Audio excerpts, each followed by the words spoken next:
Today is October 1st, as well as our 13th show. What better way to kick off spooky season?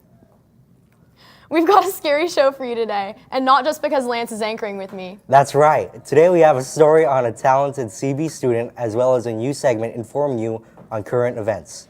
Then John will update us on the world of CB sports. So put down that DSET homework. And tune into today's episode of the Talon Morning News.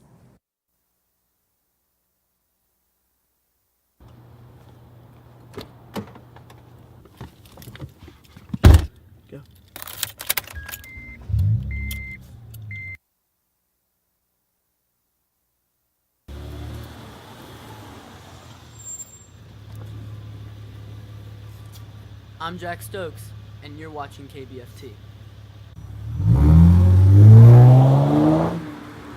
3, 2, take it.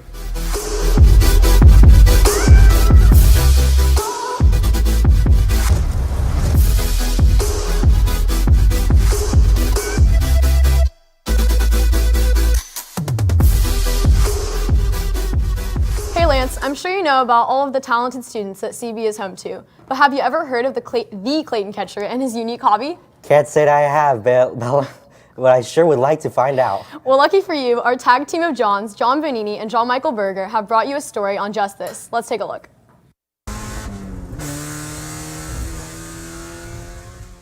Clayton Catcher is not only on junior class council, part of the cross-country team, and a committed student, but also races cars in his free time. I met up with him to find more about this unique hobby. Clayton's schedule is packed full of homework, multiple practices, as well as other commitments, so we asked him how he juggles it all. I try to get at least one day of practice in between each race, so that turns out to about once a month. It's difficult because I either have to take a whole day of school off for it because it's so far away, or I have to give up a day of my weekend for it, and my schedule's pretty busy. I usually end up taking my homework to the track, so if I'm done with like a little session and I have a downtime of a couple hours, I'll do some of my homework. But for the most part, I just kind of try to work as hard as I can when I'm given the opportunity. Even though Clayton has been racing for a long time, the racing community is very competitive. I've never won a race. I've never won a race. Okay. I placed second a couple times in go-karts, but with the cars, it's kind of a different dynamic because there's up to like 40 people in a race, and I just don't have I don't practice enough. Some of the top people are practicing every week, something like that, and I just don't have the practice times, but I generally can place close to the top 10, which I'm Clayton happy with. recalls his most memorable racing moment, trying to make a risky maneuver around a certain car. Okay, so there was this one time I was racing, and it was at Sonoma, and it was raining, and it was in the middle of a race, and I was trying to catch up to this one person, and I ended up going off the track, and I hit a wall. But then I continued going, so my neck was sore the next day, but that's probably the biggest standout memory that I have. That'd be a dream. That'd be a dream come true if I could do that. That's the goal, but it's difficult to be professional because you have to put a lot of time and a little bit of money into it. So.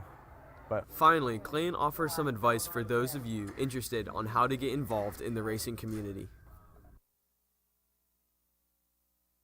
There's an organization called NASA. It's the National Autosport Association, and basically they have like this kind of racing school, and so you go through it. It takes probably 3 weekends to do total, and it's kind of like getting in the car and learning the basics, and it's just getting driving experience. Going to any kind of like go-kart track you can. They have K1 Speed, the little electric indoor stuff, even at the fair with, you know, the little small gasoline powered stuff, just anything to get you into it, and it can send you from there. This has been John and John reporting for the Talon Morning News. Make sure to follow Clayton's racing page on Instagram at Clayton Catcher Racing. Today, Jostens will be on campus during lunch and after school for senior announcement orders and graduation merchandise. You can find extra forms in the school office or visit the link below. In other news, if you are interested in being a student poll worker in this March's election, listen up. The Young Progressives and Young Conservatives are inviting any interested students who are 16 or older to an informational meeting during Falcon Flex this Thursday. Make sure to check it out. The deadline for tuning in for turning in an original one-act play is October 31st. Join the Schoology Group CV Theater Showcase with the code below. Contact Mr. Jackson with any questions. Our Social Action Leadership Team, also known as SALT, invites students to serve as leaders within the greater Sacramento and beyond. They're opening CB's very first coffee shop to donate to our sister school in Ethiopia. The grand opening will be on Thursday, October 3rd, from 7:30 to 8:45 a.m. Pre-sale coffee tokens will be sold at the student activities window during break and lunch on Tuesday and Wednesday. St. Francis Parish Church is seeking volunteers for its STEP ministry program, providing shelter and food to the homeless. Contact the parish business manager, Mrs. Evans, for more information. If you're planning on taking a date from a non-Catholic high school to homecoming this year, guest pass are due in the LSLO this Wednesday, October 2nd, no later than 4 p.m. Please see Ms. Holmes or Ms. Roybal with any questions. Homecoming court nominations will happen today. The voting will start during KBFT and last throughout the school day until 4 p.m. Students will log in to voting for school and cast their top 5 male and female votes. Your student ID number and your last name will be used as your username and password. More homecoming news. Tickets for the dance will be on sale at lunch, beginning Thursday, October 3rd, in the LSLO window. Tickets are $15 and can only be purchased by cash or check. No online sales will take place. And don't forget about dressing up for Homecoming Spirit Week because Ms. Roybal and Ms. Holmes are giving spirit points to those who show their CB spirit. The dress codes are posted on Schoology. Just a reminder that morning mass is offered on Mondays and Wednesdays in the chapel of St. Joseph at 7 a.m. All are welcome. And now we have an educational segment, World News, brought to you by Eli Buggy. I'm Eli, here to inform you on the important news stories from the past week. Following the recent United Nations Climate Summit, many countries committed to upping their game, announcing emission cuts and other measures to fight climate change.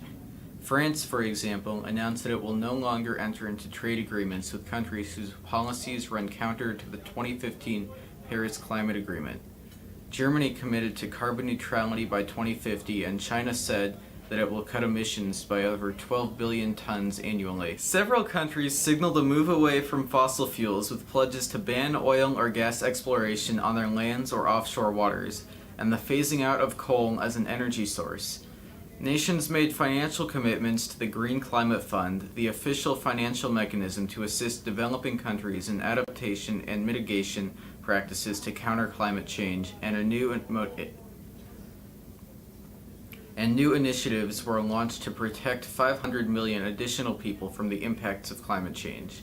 In national news, the whistleblower who filed an anonymous complaint about President Donald Trump asking Ukraine to investigate political rival Joe Biden has reached an agreement to testify before Congress.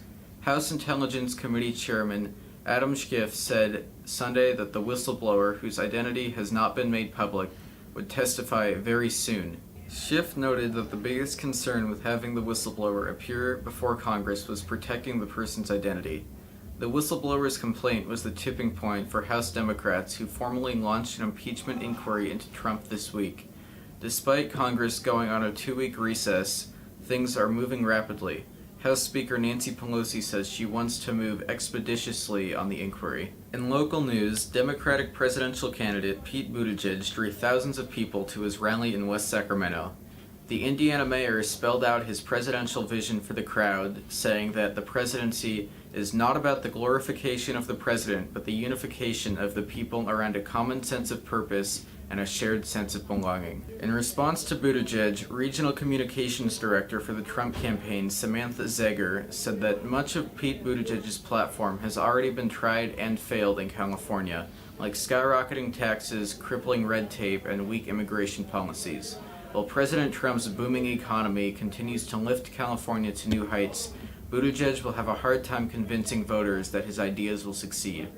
Mr. Buttigieg is currently polling in 4th place for the Democratic nomination. That's all the news for this week, CB. Tune in next time for the important stories you need to know.